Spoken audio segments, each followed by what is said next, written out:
সময় বিকাল ৫টা। আকাশে মেঘের দৌড়াদৌড়ি, কালো মেঘে ছেয়ে গেছে পুরো আকাশ, যেন বৃষ্টি নামবে এমনই। হুড়মুড় করে অসংখ্য মানুষ রাস্তার দুই পাশে দাঁড়িয়ে রয়েছে। ভয়ে কেউ সামনে এগিয়ে যেতে পারে না। কেউ কেউ ভিডিও করছে ভয়ঙ্কর এই দৃশ্যের। ডান হাতে তরবারি, বাম হাতে 9mm বন্দুক। তরবারিটা থেকে এখনো রক্ত গড়িয়ে পড়ছে। সামনে বেশ কয়েকজন এক দৃষ্টিতে তাকিয়ে আছে ছেলেটার সামনে। কয়েকটা মাথা কাটা লাশ পড়ে আছে। এখনো লাল তাজা রক্ত তরবারি গড়িয়ে পড়ছে এই পিচ ঢালা রাস্তার মাঝে। ছেলেটার চোখে এক যেন প্রতিশোধের আগুন জ্বলছে। সারা শরীরে রক্ত দিয়ে ভরা, শরীরে তেমন কোনো কিছুই নেই, ছোট্ট একটা স্যান্ডো গেঞ্জি। সারা শরীরে এখনো তাজা লাল রক্ত গড়িয়ে পড়ছে। ছেলেটা প্রতিশোধের নেশায় যেন নিজেকে পোড়াচ্ছে। সামনেই পড়ে থাকা মৃত লাশগুলো থেকে গড় গড় করে রক্ত বের হচ্ছে। মানুষগুলো দেখে আছে ভয়, কেউ কোনো কথা বলতে পারে না। সামনে দাঁড়িয়ে থাকা ব্যক্তিটা আতঙ্কিত চোখে তাকিয়ে আছে, ভয়ত দৃষ্টিতে কোনো কথাই বলতে পারে না। ভয়ে যেন সারা শরীর কাঁপতে শুরু করেছে। তাদের সামনে থাকা আগন্তুকটা নিজের তরবারি ও বন্দুকটা আবারও পুনরায় চালানো শুরু করেছে। মুহূর্তের মধ্যেই সেখানে রক্তের বন্যা বইতে শুরু করেছে। বৃষ্টির মতো রক্তের ফোঁটা পড়তে শুরু করেছে। মানুষগুলো রক্তের বৃষ্টি দেখে পাগলের মতো ছোটাছুটি করা শুরু করেছে। ছেলেটা পাগলের মতো যাকে যেখানে পাচ্ছে ঠিক সেইখানে সেই অবস্থায় কোপাচ্ছে। ছেলেটার সামনে প্রায় 30 থেকে 40টা মাথা কাটা লাশ পড়ে আছে। লাশগুলো পা দিয়ে খিঁচে সামনে এগিয়ে যেতে থাকে। সেই ভয়ানক রক্তমাখা লাল চোখা আবরণ আকৃতি বর্ণ ধারণ করা ব্যক্তিটা সামনে দাঁড়িয়ে থাকা অপর পাশে ছেলেটির কলিজা শুকিয়ে গেছে ভর্ত দৃষ্টিতে বলে ওঠে, ওই তোরা দাঁড়িয়ে আছিস কেন? ও আমার ভাইকে মেরেছে, ও যেন এখান থেকে জীবিত ফিরে না যেতে পারে। আমার কাছে আসার আগে যেন তার ডেড বডিটা মাটিতে হামাগুড়ি খায়। কথা শুনে অপর পাশে দাঁড়িয়ে থাকা ভয়ঙ্কর সে আগন্তুকটা উচ্চ স্বরে হেসে ওঠে। এই হাসিতে যেন আশেপাশে থাকা জড় বস্তু পর্যন্ত কেঁপে ওঠে বিকট হাসিতে। পারমাণবিক বোমার মতো বিস্ফোরণ করছে। মানুষটা চিৎকার করে হুঙ্কার ছেড়ে বলে ওঠে, মৃত্যু তোর সামনে দাঁড়িয়ে আছে, তারপরও তোর মুখে যে কথা ফুটছে এটাই আমাকে পাগল করে তুলছে। আগন্তুকটার এরকম পাগল পাগলামি দেখে কলিজা যেন কেঁপে উঠছে। টাটা আবারও যেন দলের ছেলেগুলো উদ্দেশ্য করে বলে ওঠে, দেখ, ও যেন এখান থেকে জীবন্ত ফিরে না যেতে পারে। ও আমার এক ভাইকে মেরেছে, আর আরেক ভাই ছেলে, আর আরেক ভাই মৃত লাশ হয়ে আমার সামনে পড়ে আছে। টাটার মুখে এরকম কথা শুনে টাটার দলের ছেলেপেলেগুলো কেউ কেউ হকিস্টিক, কেউ কেউ বড় ছুরি, রামদা, কুড়াও, AK-47 9mm ক্যালিবারের বন্দুক আরও ইত্যাদি সব ভয়ঙ্কর অস্ত্র নিয়ে এগিয়ে যাচ্ছে আগন্তুকটার দিকে। আগন্তুকটা এটা দেখে উচ্চ স্বরে হেসে ওঠে। আগন্তুকটার হাতে থাকা AK-47 বন্দুকটা ফেলে দিয়ে উচ্চ স্বরে হাসতে থাকে। তার এরকম কর্মকাণ্ডে আশেপাশে দাঁড়িয়ে থাকা মানুষগুলো চোখ বড় বড় হয়ে যায়। সারা শরীর থেকে রক্ত গড়িয়ে পড়ছে। সামনে গুটি কয়েক গুম মেরে দাঁড়িয়ে রয়েছে আগন্তুকটা। বৃষ্টি শুরু হচ্ছে। বৃষ্টির পানিতে যেন রক্তের ফোঁটাগুলো সমুদ্রের পানির মতো রঙিন হতে শুরু করেছে। এদিক ওদিক ছোটাছুটি করছে। মানুষ দূর দূরান্ত থেকে ভিজতে ভিজতেই ভয়ানক দৃশ্য দাঁড়িয়ে দেখছে। আগন্তুকটার হাতে থাকা বন্দুকটা ফেলে দিয়ে পকেট থেকে একটা ব্ল্যাক কালারের সিগারেট বের করে বৃষ্টির পানিতে মনের সুখে টানতে থাকে, আর নিকোটিনের ধোঁয়াগুলো উপরে উড়াতে থাকে। ছেলেগুলো সামনে এসে আগন্তুকটাকে আক্রমণ করার আগেই কোথা থেকে যেন রকেটের মতো বুলেটের গতি, বিদ্যুতের গতিতে সাই সাই করে বুলেটের শব্দ হতে থাকে। বুলেটের শব্দে যেন পুরো জায়গাটা মুখরিত হয়ে উঠেছে। বৃষ্টির ফোঁটার গতির থেকেও দ্রুত গতিতে শব্দ দূষণ করছে এক একটা বন্দুকের বুলেটের শব্দে পুরো জায়গাটা মুহূর্তের মধ্যে থই থই করে কেঁপে ওঠে। কলিজা যেন নাড়া দিয়ে ওঠে সকলের। আগন্তুকটা মুচকি হাসতে হাসতে সামনে এগিয়ে যেতে থাকে। হাতে থাকা সিগারেটটা ফেলে দিয়ে পা দিয়ে পিষে পাশের একটা লাশের ওপরে থেকে একটা ধারালো রামদা হাতে নিয়ে এলো পাথরের সামনে আসা গুন্ডাগুলোকে কোপাতে থাকে। যাকে যেখানে একবার কোপ দিচ্ছে চিরতরে মাটিতে লুটিয়ে পড়ছে। যেন সে মানুষ নয়, কলা গাছ কাটছে। এতটা পরিমাণ স্পিডে মানুষগুলোকে নৃশংসভাবে হত্যা করছে যে সবার চোখ যেন চোখের জায়গা থেকে বেরিয়ে আসার উপক্রম হয়েছে। রক্তগুলো চতুর্দিকে ছড়িয়ে ছিটে পড়তে শুরু করেছে। আগন্তুকটা গুটি গুটি পায়ে সামনে এগিয়ে যাচ্ছে। পেছনে কেউ যেন স্পাইপার নিয়ে গুলি করছে, আর ছটফট করতে করতে এক একটা টাটা লোক গলা কাটা মুরগির মতো মাটিতে লুটিয়ে পড়ছে। সবার পেছনে ঘুরে তাকিয়ে দেখতে পায় আগন্তুকটার পেছনে প্রায় কয়েকশো ছেলেপুলে স্পাইপার হাতে দাঁড়িয়ে আছে। সবার মুখে কালো কাপড়ে আবৃত, কাউকে চেনা যায় না। এ যেন ভয়ঙ্কর এক সন্ত্রাসীর দল তাদের সামনেই দাঁড়িয়ে আছে।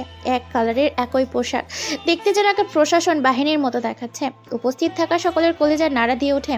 টাটা তো এরকম দৃশ্য দেখে মর্মাহত হয়ে পড়ে ভয়ে গলা শুকনো, ঢোক গিলতে থাকে। গলা দিয়ে কোনো রকম আওয়াজ বের হয় না। কালো কাপড়ে আবৃত থাকা মানুষগুলো স্পাইপার হাতে ধীর গতিতে গুটি গুটি পায়ে এগিয়ে আসতে থাকে সামনে দৌড়ে আসা টাটার লোকগুলোর দিকে। আগন্তুকটা সেই তরবারি হাতে নিয়ে এগিয়ে চলেছে। বাম হাতে তরবারি, ডান হাতে সিগারেট। গুটি গুটি পায়ে এগিয়ে যাচ্ছে তার টাটা লোকগুলোর পানে। লোকগুলো তো আঘাত করার আগেই মাটিতে লুটিয়ে পড়ছে। এমনকি সেই আগন্তুক নিজের কলা গাছের মতো এক একজনকে কাটতে থাকে, এক একটা ছেলেকে। মুহূর্তের মধ্যে সেখানে বৃষ্টির পানির সাথে লাশের বন্যার স্রোত বয়ে দেয় এক ভয়ানক আগন্তুক, যাকে এক নামে আন্ডারওয়ার্ল্ডের কালো দুনিয়ার, এমনকি নেট দুনিয়া থেকে শুরু করে সাইবার ওয়ার্ল্ডের কুখ্যাত সন্ত্রাসী সহ দেশের অন্যান্য বড় রাজ্যের সন্ত্রাসীগুলো পর্যন্ত এক নামে চেনে। তার নাম হচ্ছে দ্য মাইকেল রাফিন মাইকেল। নামটা শুনলে বড় বড় অপরাধীর প্রাণ ভেজে যায়। যে দিনে রাতে মানুষ হত্যা করতে পিছপা হাঁটে না, যে অপরাধী দেখলেই ঝাঁপিয়ে পড়ে, শেষ করে দেয় যে তাকে অপরাধ করে।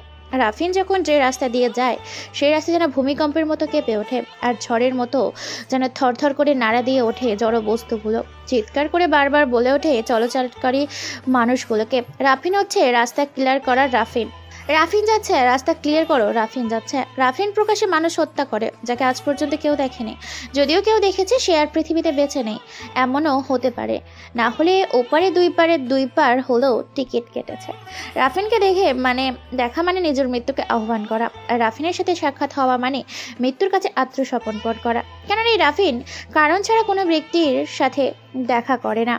এগিয়ে চলেছে রাফিন। ধুকপুক ধুকপুক করে কেঁপে উঠছে বারবার টাটার বুক শীর্ষ সন্ত্রাসী আন্ডারওয়ার্ল্ডের মাস্তান এবং বিভিন্ন দেশের সিক্রেট ব্যবসার সাথে জড়িত আছে এই টাটা।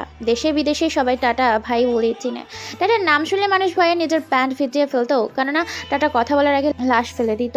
টাটা নিজের ক্ষমতা দেখার জন্য আতঙ্ক ছড়াতো এবং তারপর নিজের প্রভাব ফেলতে সেই সমস্ত জায়গায় সেখানে অসহায় মানুষদের থেকে টাটার বিরুদ্ধে অনেক রয়েছে অপরাধের ফাইল, কিন্তু পুলিশ কোনো কিছুই করতে পারে না প্রমাণের অভাবে।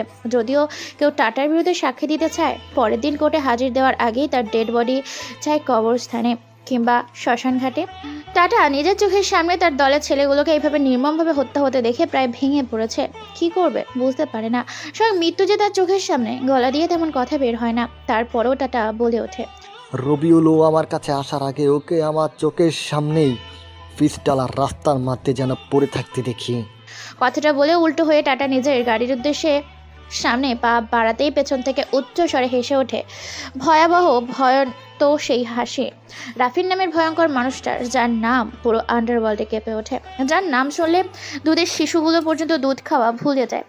গর্ভবতী মহিলাগুলো সন্তান প্রসব করার আগে চিৎকার করতে ভুলে যায়। ছোট ছোট বাচ্চাগুলো তাদের মায়ের কাছে যখন কোনো জিনিস কেনার জন্য বায়না ধরে, শুধুমাত্র রাফির নামটা নেওয়ার সাথে সাথে সেই ছোট বাচ্চাগুলো পর্যন্ত ভয়ে চুপসে যায়।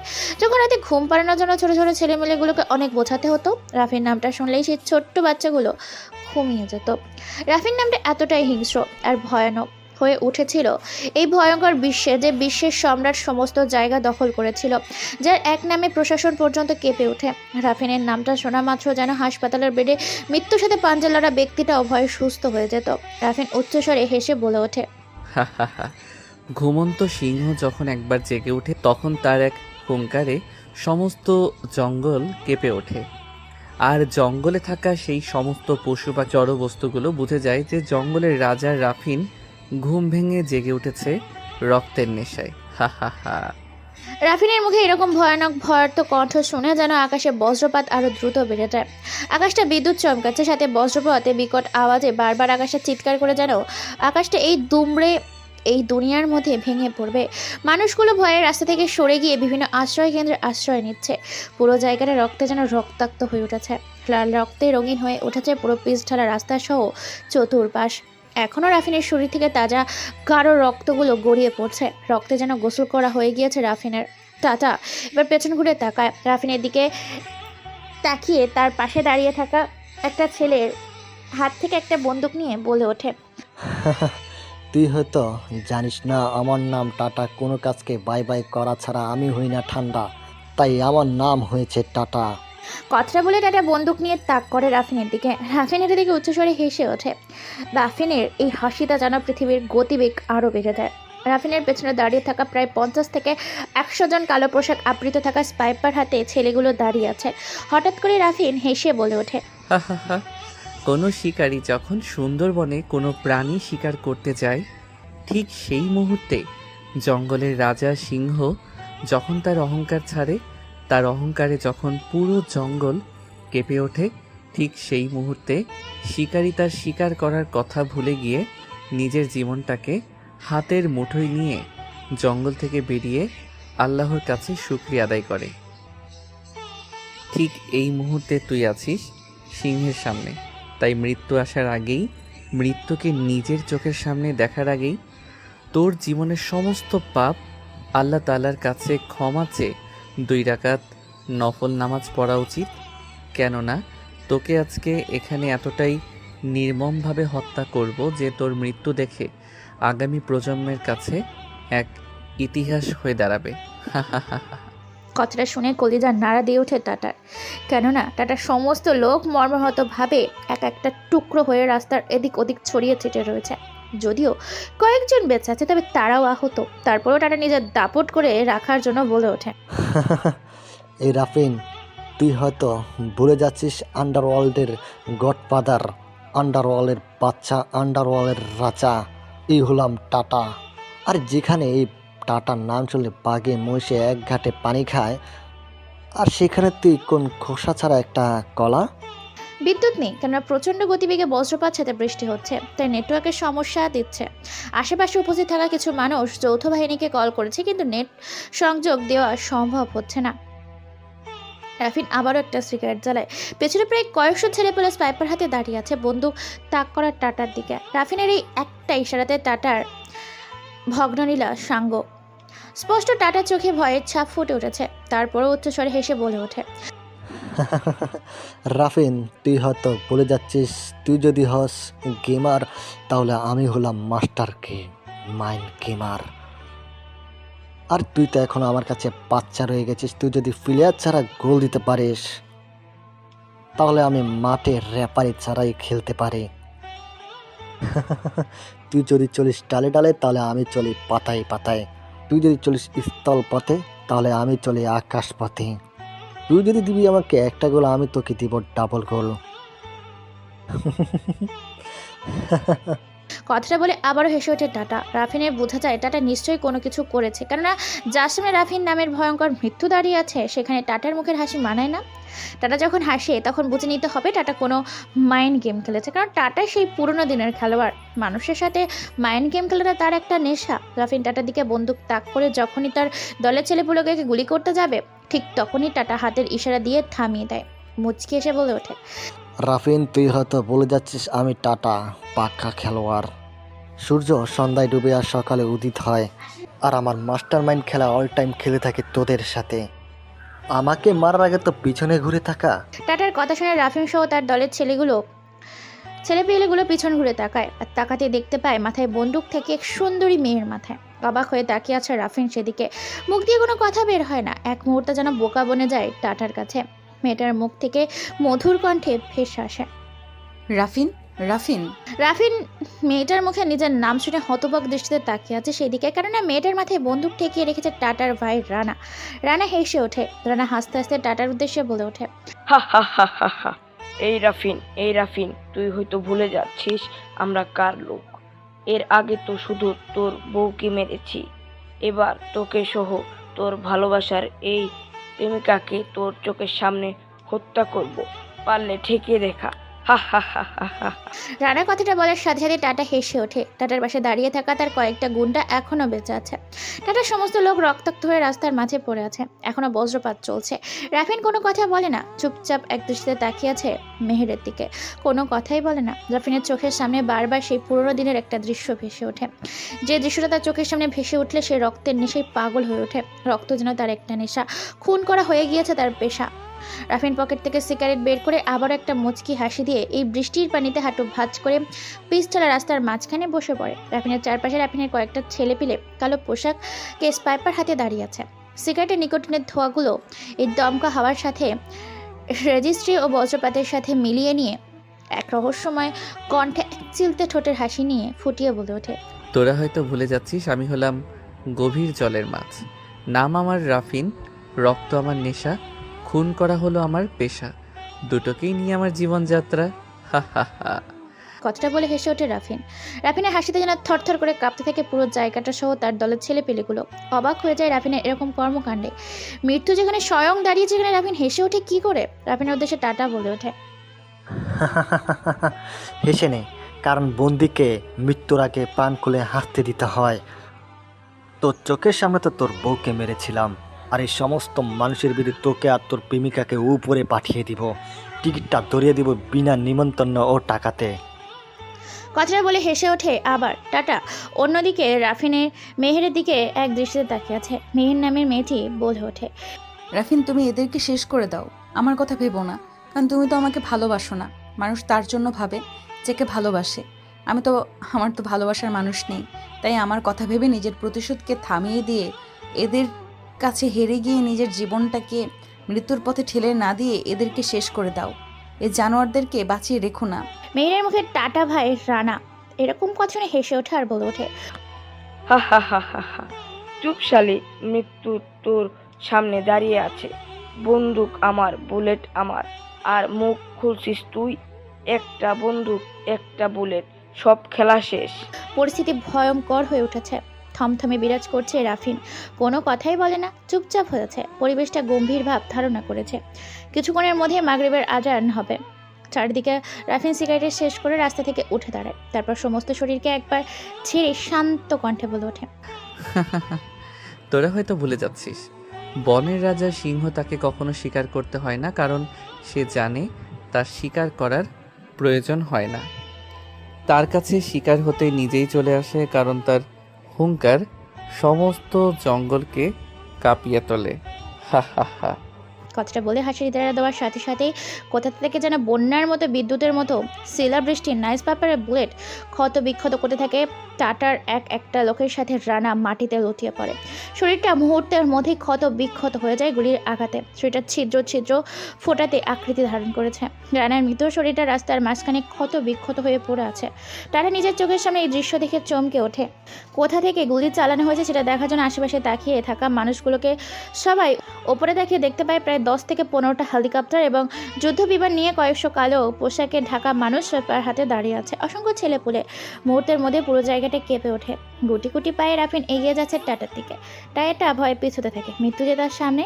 হঠাৎ করে টাটা গুলি চালায় রাফিনের দিকে, কিন্তু বন্দুক থেকে বুলেট বের হওয়ার আগেই মাটিতে লুটিয়ে পড়ে টাটা। কেননা রাফিন চোখের পলকে পেটের মাঝ বরাবর ধারালো একটা জর্দার থেকে তৈরি করে আনা দেশের চাইনিজ তরবারিটা পেটের মধ্যে ঢুকিয়ে দিয়েছে। সাথে সাথে মাটিতে লুটিয়ে পড়ে। যখনই গলার ওপর সেই ধারালো ছুরিটা দিয়ে চালাতে যাবে, তখনই পেছন থেকে প্রায় কয়েকশো সেনাবাহিনী ঘিরে ধরে। সেনাবাহিনীর প্রধান বলে ওঠে। মিস্টার রাফিন, আপনি নিজের হাতে আইন তুলে নেবেন না, তো তাকে ধরার জন্য আমাদের বাংলাদেশ প্রশাসন ও যৌথ বাহিনী আছে। আপনি অস্ত্র ফেলে দিন। আপনাদের সবাইকে চারদিক থেকে ঘিরে রেখেছে আমাদের যৌথ বাহিনী। কথাটা বলার সাথে সাথে রাফিন থেমে যায়। চারিদিক দিয়ে রাফিনকে ঘিরে ধরা হয়েছে। সেনাবাহিনীর সাথে টাটাকেও রক্তাক্ত অবস্থায় অ্যাম্বুলেন্স করে পাঠিয়ে দেওয়া হয় হাসপাতালের উদ্দেশ্যে। পুরো জায়গাটা রক্তে রক্তাক্ত হয়ে গেছে। চারিদিকে রক্ত ছাড়া ছড়াছড়ি বৃষ্টি। বাড়িতে যেন রক্তের সমুদ্র বয়ে গেছে। ধীরে ধীরে বৃষ্টি কমতে শুরু করেছে। আবহাওয়া এখনো গম্ভীর হয়ে আছে। আকাশে মেঘ ভাসার কারণে আকাশ এখনো অন্ধকার। মেঘাশূন্য আকাশ নয়। আপনাদের জানার ইচ্ছে করছে না যে কেই রাফিন, বা এতক্ষণ কি হচ্ছিল এখানে? এটা তো ছিল শুধুমাত্র ট্রেলার। এখন হবে আসল খেলা। চলুন আপনাদের অতীত থেকে ঘুরিয়ে আনি। কে এই রাফিন? রাফিন এমন একটা ছেলে যার পরিচয় দেওয়ার আগে কোনো কিছু নয়, বলতে গেলে সাধারণ একটা গ্রামের ছেলে, যাকে সবাই নিজের ছেলে, নিজের ভাই, নিজের ভাতিজা, অনেকে অনেক নাম ধরেই ডাকে। পুরো গ্রামের নাম করা ও খ্যাতিপূর্ণ ব্যক্তি হচ্ছে এই রাফিন। সরল সাদা ফোলাফেলা, তার মনে নেই কোনো কাদা। মানুষের সাথে তার অনেক ভালোবাসা। রাফিনরা 3 বন্ধু, রাফিন, রাফসান, রাফি। 3 বন্ধু গ্রামের নেতা। সবাই তাদের খুব ভালোবাসে। মানুষ যে কোনো সমস্যাতে ঝাঁপিয়ে পড়ে তারা 3 জন মিলে। রাফিনের যেমন আপন বলতে এই পৃথিবীতে কেউ নেই, ঠিক তেমনই রাফসান আর রাফি, তাদেরও পৃথিবীতে আপন বলতে কেউ নেই। তবে রাফসান বিয়ে করেছে, রাফি এখনও বিয়ে করেনি। তারা 3 বন্ধু মিলে গ্রামের চেয়ারম্যানের বাড়িতে কাজ করে। দিন খায় দিন যায়। রাফিন লেখাপড়া করে, তবে রাফসান আর রাফি তাদের লেখাপড়া করে না। সবাই গ্রাম সকলে জানে রাফিন চেয়ারম্যানের মেয়ে। ফাইমা আক্তার লিসাকে ভালোবাসে আর চেয়ারম্যান তা মেনে নিয়েছে। রাফিন এবার অনার্স 3rd ইয়ারে পড়ছে। এটা কমপ্লিট করলেই সে চাকরির জন্য অ্যাপ্লাই করবে। মাঠে কাজ করছে রাফি আর রাফসান। বলতে গেলে তারা চেয়ারম্যানের কৃষি থেকে শুরু করে খামার পর্যন্ত সকল কিছুই দেখভাল করে। রাফি আজকে একাই গরুর ঘাস কাটছে মাঠে। আনমনে রাফি গান গেয়ে চলছে আর মনের সুখে আনন্দে যেন তার মন নেচে উঠছে, সাথে ঘাস কাটছে। গানের সুরে বলে উঠছে রাফি, বসন্তকালে পাখি তুই আমার হইলি না, নতুন রঙে রঙিন কইরা উড়াল দিলি তুই দূর আকাশে, আপন মানুষ চিনলি না রে, আপন মানুষ চিনলি না। রাফির মনের সুখে গান গেয়ে চলেছে আর গরুর জন্য খাবার জোগাড় করছে। এমন সময় হঠাৎ থেকে পেছন থেকে সাইকেলের বেল বাজিয়ে কেউ একজন বলে ওঠে, এই রাফি, তুই একাই কেন ঘাস কাটছিস? রাফসান কোথায় গিয়েছে? রাফসান বাসায় গেছে, ভাবির নাকি বাপের বাড়ি থেকে লোক এসেছে, তাই দেখা করতে গেছে। ও আচ্ছা, ঠিক আছে, তুই দ্রুত ঘাসগুলো কেটে সাইকেলে দিয়ে দে, আমি নিয়ে গিয়ে খাবার দিয়ে দেই। তা ঠিক আছে, কিন্তু তুই এত তাড়াতাড়ি চলে এলি যে? আরে গাধা, আজকে ভার্সিটিতে নতুন ভর্তি হয়েছি, তাই ভার্সিটিতে ক্লাস করিনি, কালকে থেকে যেতে হবে। ঠিক আছে, তাড়াতাড়ি চল এখান থেকে। ছাগলগুলোকে খাবার দিয়ে মুরগিগুলোকেও দিতে হবে, সাথে কোয়েল পাখিগুলো খাবার দিতে হবে। কি, তুই এখনো পাখিগুলোকে খাবার দিসনি? ডিমগুলো সংগ্রহ করেছিস? হ্যাঁ, ডিমগুলো তুলেছি, বাট খাবার দেয়নি। তাড়াতাড়ি চল। তারপর তারা সমস্ত ঘাস নিয়ে সাইকেল করে রওনা দেয় চেয়ারম্যানের বাড়ির উদ্দেশ্যে। বাড়িতে প্রবেশ করতে চেয়ারম্যান বলে ওঠে, কিরে রাফিন, তুই এত তাড়াতাড়ি কলেজ থেকে চলে এলি যে? তুই তো বলে কলেজে গিয়েছিলি। হ্যাঁ চাচা, কলেজে গিয়েছিলাম, ভর্তি হয়ে চলে এসেছি। কাল থেকে কলেজে যেতে হবে, প্রিন্সিপালের সাথে কথা বলে এসেছি। ভালো করে লেখাপড়া কর আর নিজের গ্রামের নাম উজ্জ্বল কর। তারপর চেয়ারম্যান সাহেব সেখান থেকে চলে যায়। রাফিন আর রাফি মিলে সব গরুগুলোকে খাবার দিতে থাকে। গরুগুলো খাওয়া দাওয়া দিয়ে তারা চলে আসে কোয়েল পাখির খামারে। সেখানে গিয়ে কোয়েল পাখির খাবারগুলোও দিতে থাকে। ও হ্যাঁ, কারো যদি কোয়েল পাখি লাগে অবশ্যই আমাকে নক দিবেন, আমরা কোয়েল পাখি বিক্রি করে থাকি। এছাড়াও আমাদের কাছে বিভিন্ন রকম মুরগিও পাবেন। তারপর যারা কোয়েল পাখিগুলোকে খাবার দিয়ে বাইরে বের হয়। বাইরে বের হবার সাথে সাথে কেউ একজন বলে ওঠে, কি ব্যাপার মিস্টার, এত কাজের মধ্যে কি আমায় ভুলে গেছেন? পেছনে তাকিয়ে দেখতে পায় রাফিন তার ভালোবাসার মানুষ লিসা দাঁড়িয়ে আছে। লিসা আবারও বলে ওঠে, কি ব্যাপার, কলেজের প্রথম দিন কেমন কাটলো আপনার? ভার্সিটি আবার কেমন কাটবে, গেলাম, ভর্তি হলাম আর চলে এলাম। আমার তো বিশ্বাস হয় না, ভার্সিটিতে এত মেয়ে থাকতে আপনি চলে এলেন। রাফিন এবার লিসাকে বিরক্ত করার জন্য বলে ওঠে, আর বলো না, কলেজে গিয়ে থাকতে পারলাম না, একটা মেয়ে যাওয়ার সাথে সাথে আমার পেছনে পড়েছে। সে নাকি আমাকে বিয়ে করতে রাজি আছে, তার বাবা অনেক বড় বিজনেসম্যান, খুব জোর বাঁচা বেঁচে গেছে। লিসা এটা শুনে তো রেগে মেগে একেবারে আগুন হয়ে গেছে। নিজের রাগে কন্ট্রোল করতে পারে না। রাফিন মাথার পেছনে হাত দিয়ে চুলের মুঠি খামচে ধরে। রাফিনের ঠোঁটের মাঝখানে নিজের ঠোঁট ডুবিয়ে কামড় বসিয়ে দেয় আর বলে ওঠে, আমাকে মিথ্যা গল্প শোনার জন্য এটাই তোর শাস্তি। বলে চলে যায় লিসা। কিছুদিন পর তাদের বিয়ে। লিসা দেখতে খুব সুন্দর, এই রূপবতী গুণবতী মিশক একটা মেয়ে, সবার সাথে সহজে মিশা যায়, অনেক ভদ্র ও নর্ম। তারপর তারাই কাজ শেষ করে চলে আসে স্কুল মাঠের দিকে। সেখানে রাফি আর রাফসান বলে ওঠে, কিরে, খামারের সব কাজ শেষ হয়ে গেছে? তোর বাড়ির কাজ মিটেছে? হ্যাঁ, আমার বাড়ির কাজ শেষ। তারপর তারা গ্রামের মানুষদের সাথে আড্ডা দিতে থাকে, সবার খোঁজ খবর নেয়। এইভাবেই দিন কেটে যায়। পরের দিন রাফিন ভার্সিটিতে যায়। ভার্সিটিতে গিয়ে ভার্সিটির ভেতর প্রবেশ করে। আজকে রাফিন গাড়িতে করে এসেছে, অর্থাৎ বাসে সাইকেল নিয়ে আসেনি। ভার্সিটির ভেতর প্রবেশ করছে আর ভার্সিটিটা ভালো করে ঘুরে ঘুরে দেখছে।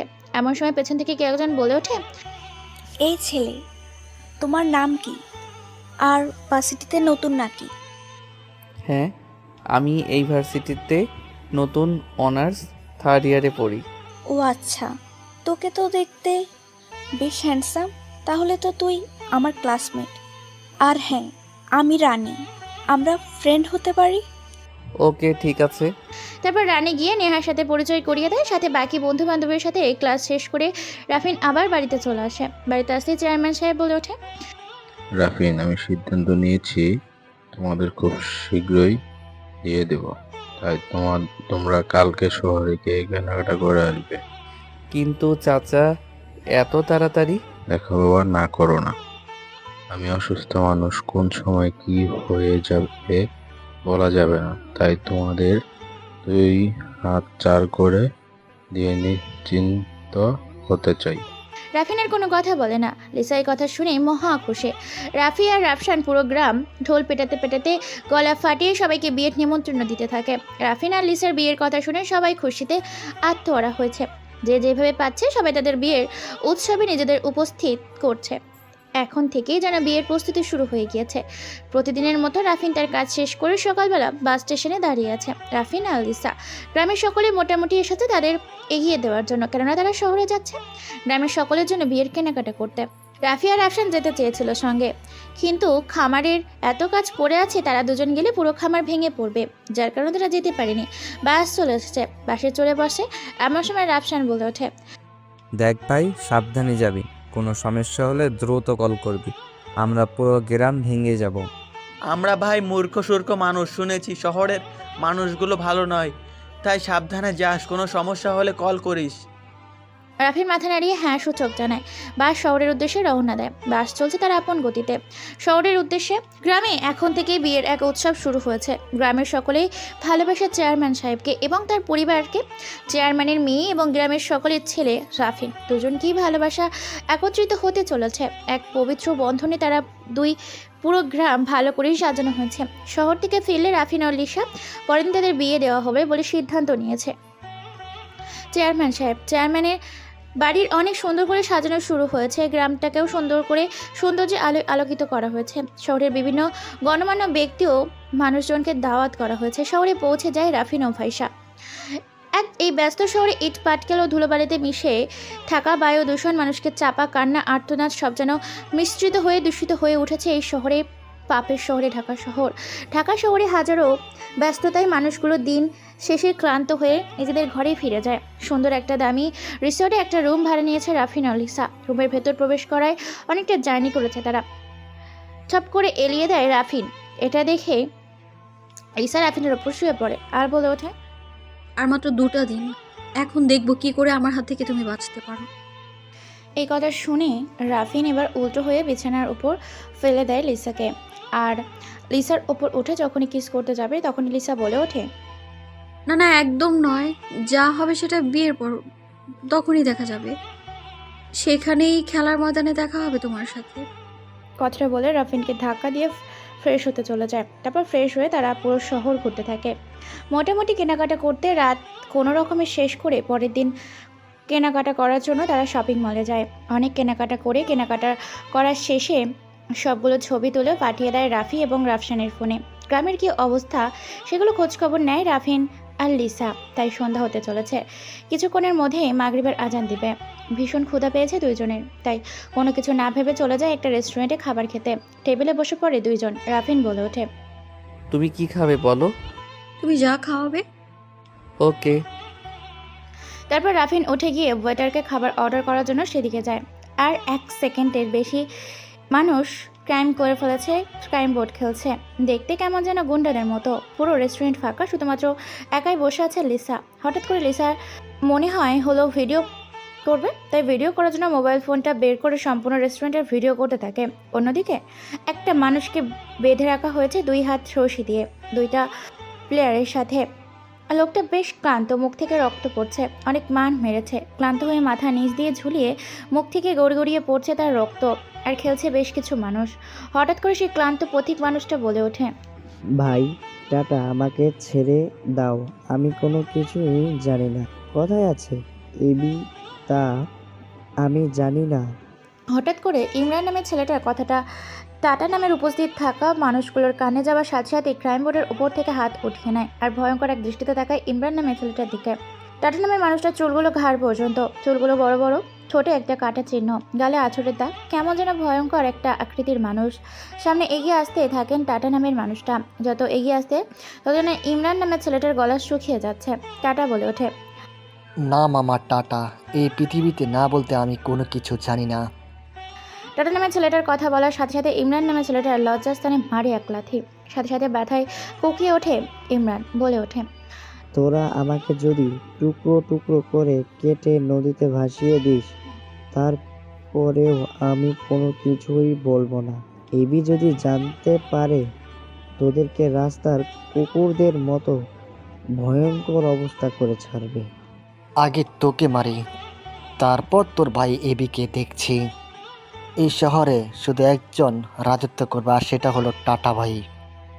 4-5টা ভিডিও করেছিল লিসা। এমন সময় হঠাৎ করে ফোনের ক্যামেরায় খুনের দৃশ্য দেখে চমকে ওঠে। হ্যাঁ, টাটা ইমরান নামে ছেলেটার গলায় ব্লেড দিয়ে টান দেওয়ার সাথে সাথে পিনকি দিয়ে কেটে শিরা উপর শিরা দিয়ে রক্ত বেরোতে থাকে। আর এই ভয়ঙ্কর দৃশ্যটা মোবাইল ক্যামেরায় দেখে চমকে ওঠে। পেছন ঘুরে টাটা তার দলবল টাকা দিয়ে দেখতে পায় একটি মেয়ে সম্পূর্ণটা ভিডিও করেছে। তার ঠিক কিছুক্ষণ পরেই রাফিন এসে পাগলের মতো খুঁজতে থাকে লিসাকে, কিন্তু কোথাও খুঁজে পায় না। হঠাৎ করে লিসা কোথায় গেল সে বুঝতে পারে না। হঠাৎ করে তার ফোনটা বেজে ওঠে আর মোবাইল একটা ভিডিও আসে, সাথে একটা লোকেশন। ভিডিওটা দেখে সে বুঝতে পারে এখানে যেই লোকগুলো ছিল তারাই কিডন্যাপ করেছে লিসাকে। এটা দেখার সাথে সাথে রেগে মেগে লোকেশন অনুযায়ী হোটেলে এর একটা বাইক নিয়ে রওনা দেয় রাফিন। অন্যদিকে একটা টেবিলের সাথে বেঁধে রেখেছে লিসাকে, হাত পা বেঁধে রেখে মুখে কাপড় বেঁধে রেখেছে। চারপাশে দাঁড়িয়ে আছে অসংখ্য ছেলে পিলে, সবাই খিলখিল করে হাসছে। লিসার শরীর থেকে কাপড় সরিয়ে নিয়েছে, লজ্জাস্থান ছাড়া সমস্ত কাপড় সরিয়ে নিয়েছে। টাটার ভাই রানা বলে ওঠে, ভাই ওর প্রেমিক আসার আগেই ওর সাথে একটু মাস্তি করে নেই। এই কথা শুনে টাটার ভাই হাসতে হাসতে বলে ওঠে, আরে পাগল, মাস্তি করবি কি? তোরা ওর সাথে বাসর খেলবি। এটা শুনে সবাই হো হো করে হাসতে থাকে। রানা নিজের বেল্ট খুলে যখনই লিসার ওপর উঠে কিস করতে যাবে তখনই হঠাৎ করে কেউ একজন ঝকটের গতিতে বাইক নিয়ে এসে রানার মাথায় আঘাত করে। সাথে সাথে রানা ছিটকে গিয়ে চিৎকার করে ওঠে। হঠাৎ করে বাইকের শব্দে রানার চিৎকারে পেছন ঘুরে সবাই দেখতে চমকে ওঠে, কেননা বাইকের উপর কেউ একজন হিরোদের স্টাইলে বসে আছে। এদিকে টাটা বলে ওঠে, ওই তো ওর প্রেমিকা চলে এসেছে, ওকে ধরে রাখো। আর রানা ওর সামনে ওর প্রেমিকাকে ধর্ষণ করবে, ওর চোখের সামনে বাসর খেলবে। কথাটা বলার সাথে সাথে টাটার লোকগুলো রাফিনকে ধরার জন্য যায়। হ্যাঁ, রাফিন এখানে চলে আসে। রাফিনের সাথে তাদের মারামারি হতে থাকে। এক পর্যায়ে রাফিনকে তারা মেরে আধমরা করে ফেলে, তারপর রাফিনকে ফ্লোরে ফেলে রাখে। লিসা সবটা দেখেই কান্না করতে থাকে। রানা লিসার উপর উঠে জোর করে তাকে ধর্ষণ করতে থাকে। লিসার চিৎকারে যেন রাফিনের কলেজাটা ফেটে যাচ্ছে। রাফিন সারা শরীর থেকে রক্ত পড়ছে, মাথা ফেটে গড়গড় করে রক্ত পড়ছে। এক এক করে সবাই মিলে লিসাকে ধর্ষণ করে। লিসা এসব অত্যাচার সহ্য করতে না পেরে এক চিৎকার মেরে নিস্তেজ হয়ে যায়। এটা দেখে রানা বলে ওঠে, ভাই এ তো দেখছি উপরের টিকিট কেটে ফেলেছে, এত জনে লড়তে না পারে। এটা শুনে টাটা হেসে ওঠে। রাফিন একদম নিস্তব্ধ হয়ে গেছে, বাকরুদ্ধ, কোনো কথা বলে না। কেমন যেন এক অন্যরকম হয়ে উঠেছে রাফিনের কানে কথা ভেসে আসে, কিন্তু কোনো রেসপন্স রাফিন দেখায় না। টাটা বলে ওঠে, প্রেমিকা যখন শেষ তাহলে প্রেমিককেও শেষ করে দে। টাটার কথাটা বলার সাথে সাথে একটা ছেলে একটা ছুরি নিয়ে রাফিনের দিকে এগিয়ে যাচ্ছে। সবাই হাসতে থাকে। রাফিন হাঁটু ভাঁজ করে ফ্লোরে বসে আছে, ছেলেটা এগিয়ে যাচ্ছে। হঠাৎ করে কারো আহা বলাতে সবাই সেদিকে তাকাই দেখতে পায় তাদের দলের ছেলেটার গলা কাটা মুরগির মতো ছটফট করছে, শরীর থেকে মাথাটা আলাদা হয়ে গেছে। রাফিন যেন কেমন এক হিংস্র হায়না হয়ে ওঠে, চোখগুলো বড় বড় লাল বর্ণ আকৃতি ধারণ করেছে, কপালের রগগুলো ফুলে উঠেছে, হাতের রগগুলো ফুলে উঠেছে, রক্ত যেন দ্রুত চলাচল করছে। রানা সহ সবাই এগিয়ে আসতে থাকে রাফিনকে মারতে। রাফিন এক এক করে সবাইকে এলোপাত্রি পেটাতে থাকে। রাফিনের হাতের সবাই নির্মমভাবে আহত হতে থাকে। নিজের চোখের সামনে নিজের ভালোবাসার মানুষের মৃত্যু দেখে কান্নায় ভেঙে ওঠে।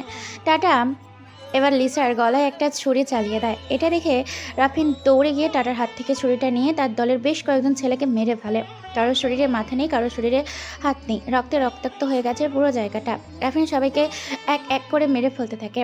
প্রায় সবাইকে মেরে ফেলেছে রাফিন, মাত্র কয়েকজন বেঁচে আছে। রাফিন টাটার ছোট ভাই। মাসুদের গলায় ছুরি ধরে যখনই টান দিতে যাবে তখনই সেখানে পুলিশ চলে আসে, সাথে রাফিন ও রাফসান ও চেয়ারম্যান সাহেব, গ্রামের কয়েকজন সম্মানীয় ব্যক্তি।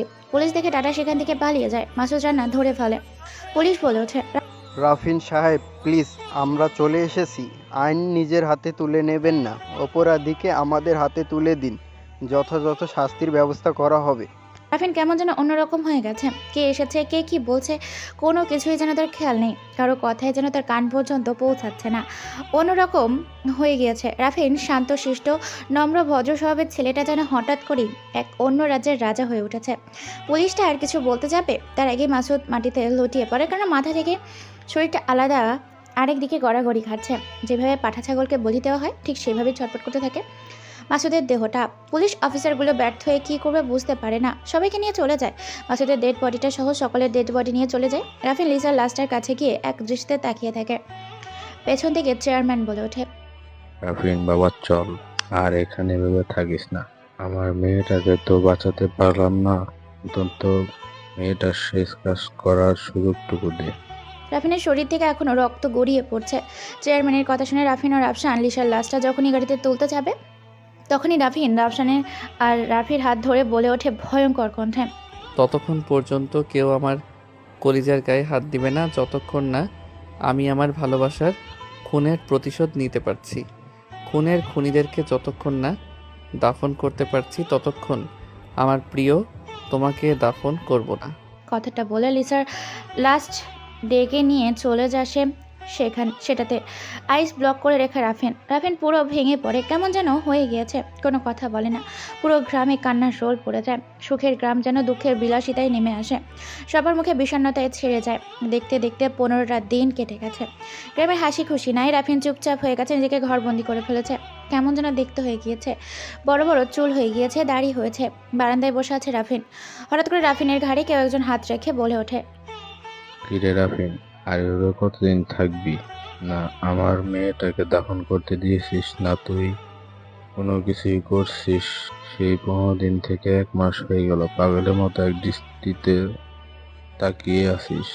রাফিন কোনো কথা বলে না। রাফসান বলে ওঠে, দেখ ভাই রাফিন, এভাবে প্রতিশোধ নেওয়া যায় না। প্রতিশোধ নিতে হলে নিজেকে তৈরি করতে হয়। তাছাড়া আমি অলরেডি খবর পেয়ে গেছি। আমি খবর নিয়েছিলাম সে হামলাকারীদের বিরুদ্ধে, যারা তোদের ওপর হামলা করেছিল তারা অনেক বড় গ্যাং চালায় ঢাকা শহরে। মোস্ট ক্রিমিনাল, সবাই তাদের ভয় করে অনেক খুন খারাপের সাথে এবং বেআইনি কাজ কারবারের সাথে জড়িত আছে। তার নাম হচ্ছে টাটা। এই শহরে থাকা আরও বাকি মাস্তানকে মেরে ফেলে সেই শহরের রাজা হতে চায়। রাফিনের মুখে এরকম কথা শুনে এবার কেমন যেন নড়চড়া করে ওঠে রাফিন বলে ওঠে, সেই শহরে যাওয়ার ব্যবস্থা করো, যে শহরে নতুন এক ইতিহাস লেখা হবে, যার নাম শুনলে থরথর করে সেই শহরের ভূমি কেঁপে উঠবে, যারা নামে পুরো শহর জয়ের ধ্বনি দিবে। নতুন এক নাম শুরু হবে সেই শহরে, যে নামে সবাই থরথর করে কাঁপবে, দ্য গ্যাংস্টার মাইকেল। রাফিন কথাটা বলার সাথে সাথে কেমন যেন থরথর করে কেঁপে ওঠে প্রকৃতির সৌন্দর্যে ভরা প্রকৃতির দৃশ্য, এই জড়ো বস্তুগুলো। চেয়ারম্যান সাহেব বলে ওঠে, রাফিন, প্রতিশোধ নেওয়ার আগে, ওই শহরে যাওয়ার আগে নিজেকে তৈরি করে এখান থেকে ওই শহরে যেতে হবে। লিসার মৃত্যুর পর থেকে রাফিন কথা বলা কমিয়ে দিয়েছে। খুব কম কথা বলে, যা বলে তা ভেবে চিনতে বলে। কোনো কথা ছাড়াই উঠে যায় প্রতিশোধ নেওয়ার জন্য। ট্রেনিং শুরু হয়ে যায়। এই রাফিনের সঙ্গে যোগ দেয় রাফসান ও রাফি। প্রতিশোধ নেবার বিশ্বের মানচিত্রে নতুন এক গ্যাংস্টার নামে রচিত হতে চলেছে, যার নামে সবাই মাথা চোকাতে বাধ্য হবে, যার নাম জুড়ে বিশ্বের মানচিত্রে আতঙ্কের এক ভয়াবহতা ছড়িয়ে পড়বে। দ্য গ্যাংস্টার মাইকেল নিজেদের তৈরি করে নিয়েছে। এর মধ্যে বেশ কয়েকটা অপারেশনে গিয়েছে 3 বন্ধু মিলে। আতঙ্ক মোটামুটি ছড়িয়ে পড়েছে পাড়াপাশি শহরগুলোতে। সকাল 8টা বাজে। বাস থেকে নামছে 3টা ছেলে, কেমন যেন হ্যাংলা টাইপের দেখতে। দেখেই বোঝা যায় গ্রামের ছেলে। সবার সেদিকে হা করে তাকিয়ে আছে। পরনে লুঙ্গি আর শার্ট, স্যাম্পের জুতা, হেঁটে চলেছে আপন গতিতে। গন্তব্যহীন উদ্দেশ্যে মূলক ফায় হেঁটে চলেছে তারা অজানা গন্তব্যের উদ্দেশ্যে। হা করে তাকিয়ে আছে, কেউ কোনো কথা বলে না। সবাই শুধু দেখছে সে 3 জন ব্যক্তিদের দিকে। 3 জন ব্যক্তি দেখতে পুরো অদ্ভুত, কেমন যেন পুরোনো আমলের বয়স্ক মানুষের মতো দেখতেই। শহরে যেন তাদের এরকম ম্যাচ করছে না। তাদের পরনে থাকা লুঙ্গি, শার্ট, জুতা এই শহরের সাথে যেন মানানসই নয়। সবাই দেখছে, কেউ কেউ হেসে চলেছে, হেঁটে চলেছে আপন গন্তব্যে। পাশ দিয়ে সাইসে করে বাইক নিয়ে অনেক কিছু রকেটের গতিতে বেরিয়ে যায়। ধুলো বালি ইট পাটকেলের এই দূষিত শহরে সবাই নিজেই নিজেকে নিয়ে ব্যস্ত। পাশের মানুষরা কি করছে, কে কি বিপদে আছে, কারো সেদিকে দেখার সময় নেই। নিজের স্বার্থে সবাই ছুটছে এই বিষাক্ত দূষিত শহরটাতে। যানবাহনে ঘিরে এই ঢাকা শহর কানায় কানায় পরিপূর্ণ মানুষের ব্যস্ত শহর। 3 জন মানুষ হেঁটে চলেছে। হঠাৎ করে তাদের চোখ যায় রাস্তার দিকে। একটা মহিলা বাচ্চা নিয়ে দাঁড়িয়ে আছে। রাস্তা ঠিক মাঝখানে একটা খাবারের জিনিস, পাউরুটি পড়ে আছে। ছোট ছেলেটা ক্ষুধার জ্বালায় কান্না করছে। মহিলাটা সেদিকে তাকিয়ে আছে ভয়ে, এগিয়ে যাওয়ার সাহস পায় না। মহিলাটি কান্না করে ফেলেছে, চোখ দিয়ে পানি পড়ছে। এত গাড়ি, এত যানবাহন যে মহিলাটার সামনে এগিয়ে যাওয়ার সাহস পায় না। কেননা একবার পা বাড়াতেই মৃত্যু নিশ্চিত। মুখ ফুটে কোনো কিছু বলতে পারে না, কেননা সে খুব অসহায়। পথিক মহিলাটির কারো কাছে সাহায্য চাইবে, এ শহরে কেউ যে সাহায্য করবে না। সে ক্ষুধার্ত ছেলেটিকে নিয়ে রাস্তার পাশে দাঁড়িয়ে সেই ক্ষুধার্ত তৃষ্ণা মেটানোর জন্য পাউরুটিটা নিয়ে তাকিয়ে থাকে, যেটা হাজারো গাড়ির মাঝখান দিয়ে চলে যাচ্ছে। পাউরুটিটার দিকে একদৃষ্টিতে তাকিয়ে আছে, যেন গাড়ি চাপা পড়ে যাবে, ক্ষুধার্ত শিশুটি বাঁচাতে পারবে না। সেই অজানা 3 জন প্রকাশিত অপরিচিত মানুষ সেই মহিলাটার দিকে তাকাচ্ছে আর রাস্তার মাঝখানে বারবার তাকাচ্ছে। অবশেষে এই তিনজনের ভেতর একজন বুঝতে পারে গুটি গুটি পায়ে রাস্তার মাঝখানে হেঁটে চলেছে। গাড়িগুলো যেন সারি সারি করে সেই মানুষটাকে ধাক্কা মেরে চলে যাবে, এত দ্রুত গাড়িতে চলছে, ছুটে চলেছে আপন গতিতে। একটা পিঁপড়া পর্যন্ত যাওয়ার সুযোগ পায় না। হঠাৎ করে সেই অপ্রকাশিত মানুষরা রাস্তার মাঝখানে দাঁড়িয়ে কোমর থেকে একটা AK-47 বন্দুক বের করে আকাশের দিকে তাক করে গুলি করতেই সমস্ত জায়গাটা যেন মুহূর্তেই নিস্তব্ধ হয়ে যায়। শুনশান পিনপতন নীরবতায় ছেয়ে যায় পুরো পরিবেশটা। হঠাৎ করে যেন রাস্তার মধ্যে থাকা গাড়িগুলো চলাচল বন্ধ করে দেয়। শব্দহীন নিস্তব্ধ পরিবেশে ছেয়ে যায় পুরো জায়গা। গাড়ির জানালা খুলে মাথা বাইরে সবাই তাকিয়ে আছে ভয়ে। কেউ কোনো কথা বলে না, কেন তিনজন মানুষের মধ্যে দুইজন মানুষের হাতে স্পাইপার, একজনের হাতে AK-47। গলা ভয়ে শুকিয়ে গেছে। মানুষটা পায়ে হেঁটে রাস্তার মাঝখানে হাঁটু ভাঁজ করে বসে পড়ে। তারপর সেখান থেকে পাউরুটা তুলে সেটাকে পরিষ্কার করে সেই মহিলাটার কাছে আসে আর বলে ওঠে, এই শহরে কেউ কাউকে জায়গা করে দেয় না, জায়গা তৈরি করে নিতে হয়। এই শহরে কেউ কাউকে খাবার এগিয়ে দেয় না, খাবার ছিনিয়ে নিতে হয়। কথাটা বলে মুচকি এসে AK-47 বন্দুকটা কোমরে রেখে আবার হেঁটে চলে যায় উল্টো পথে। সবাই এদিকে তাকিয়ে আছে। সেই তিনজন মানুষ যাদেরকে এতক্ষণ সবাই ভেবেছিল হাবাগোবা, কেমন যেন দেখতে, সেই তিনজন মানুষ পুরো জায়গায় কাঁপিয়ে দিল। হঠাৎ করে পেছন থেকে সেই মহিলাটি বলে ওঠে, কে ভাই তুমি? তোমার নাম কি? কি তোমার পরিচয়? মহিলাটার কথায় পেছন ঘুরে তাকায় মানুষটার মুচকি এসে ঠোঁটের এক সাইডে নিয়ে বলে ওঠে, মাইকেল, দ্য গ্যাংস্টার মাইকেল। কথাটা বলে আবারও চলে যায় তারা তাদের আপন গতিতে। হঠাৎ করে মিশে যায় এই ধোঁয়াশার মধ্যে গাড়িগুলো, আবার ছুটতে থাকে তাদের আপন গতিতে। চলছে জীবিকা নির্বাহের জন্য এক জেলা থেকে আরেক জেলাতে। প্রায় বিকাল হতে চলেছে। সেই তিনজন মানুষ চলে আসে একটা গ্রামে, বস্তি এলাকা। চারপাশটা ভীষণ নোংরা। এখানকার মানুষগুলো কেমন যেন দেখতে, অদ্ভুত টাইপের। বলতে গেলে তাদের সাথেই মিলে গেছে। ঘর পর্যন্ত চুল দাড়ি গোপ নিয়ে যেন সেই অজানা মানুষগুলো পাগলের মতো লাগছে দেখতে। চায়ের দোকানে বসে সিগারেট টানছে ছেলেটি, আর মনে সুখে তাকিয়ে আছে সেই পার্কের দিকে, যেখানে কিছুদিন আগে ভালোবাসার মানুষের কাছে মানুষটাকে হারিয়ে ফেলেছে তার কাছ থেকে, যাকে দাফন না করে আইসক্রিম করে রেখেছে সন্ত্রাসীদেরকে হত্যা পর দাফন করবে বলে। হ্যাঁ, সে ছেলেটা আর কেউ না, সে হচ্ছে রাফিন। রাফিন এই শহরে এসেছে প্রতিশোধ নিতে। টাটাকে হত্যা করে সেই রাজ্যের রাজা হবে, সারা শহর জুড়ে বিশ্ব জুড়ে তার আতঙ্ক ছড়াবে বলে সেই শহরে এসেছে নিজের বিষাক্ত বিষক্রিয়া করতে। সিগারেট টানছে রাফি। হঠাৎ করে একজন বলে ওঠে, রাফিন, শুনলাম আজকে রাত 10টার দিকে ঢাকা শাহবাগ ফ্লাইওভারের নিচে অস্ত্র পাচার করবে টাটা ও তার বিদেশি গ্যাং। কথাটা শোনার সাথে সাথে রাফিন নামে ছেলেটা সিগারেটের অংশটা ফেলে দিয়ে পা দিয়ে পেশে মুচকে এসে বলে ওঠে, নিজেদেরকে তৈরি করো, হয় শহীদ আর না হয় বীর যোদ্ধা। কথাটা বলে আবারও গ্রামের উদ্দেশ্যে হাঁটা দেয় রাফিন রাফসান রাফি। দেখতে দেখতে সন্ধ্যা হয়ে যায়। ঢাকা শহরের বস্তি এলাকা থেকে 3টা রুমের ভেতর থেকে 3টা দরজা খুলে 3জন মানুষ বের হয়। এই অন্ধকার রাতে হেঁটে চলেছে তাদের গন্তব্যের উদ্দেশ্যে। কিছুক্ষণের মধ্যে তারা তাদের গন্তব্যে পৌঁছে যায়। পাগলের মতো হেলান দিয়ে আছে সেই 3জন মানুষ 3 সাইডে। রাত 1টা বাজে। হঠাৎ করে 2টা বাইক, 2টা কালো গাড়ি এসে জায়গায় থামে। প্রায় 5 মিনিট হয়ে গেছে গাড়িগুলোর ভেতর থেকে কেউ বের হয় না। 3জন মানুষ চুপচাপ বসে মশা খাচ্ছে। হঠাৎ করে সেই গাড়ির জানলাগুলো খুলে যায়। গাড়িগুলোর ভেতর থেকে বেশ কিছু মানুষ বেরিয়ে আসে। সাদা কাপড়, কালো কাপড় দিয়ে দলের পরিচয়। দুই দলের 2 লিডার নিজেদের মধ্যে সাক্ষাৎ করে একে অপরকে বলে ওঠে, কি মিস্টার হাসমুল সাহেব, এখানে সব ঠিকঠাক আছে তো নাকি? হে ইকবাল সাহেব, এখানে সব ঠিক আছে। টাটা ভাই বলে দিয়েছে সময় মতো কাজগুলো করা লাগবে। এখানে সব দেশি বিদেশি অস্ত্রগুলো রাখা আছে। আমেরিকান, চায়না, ফ্রান্স, জর্ডান, প্রায় সব দেশেরই অস্ত্র আছে, তাই এর রেট একটু বেশি। তুমি যা চেয়েছিলে তার থেকে এখানে বেশি টাকা দেয়া আছে।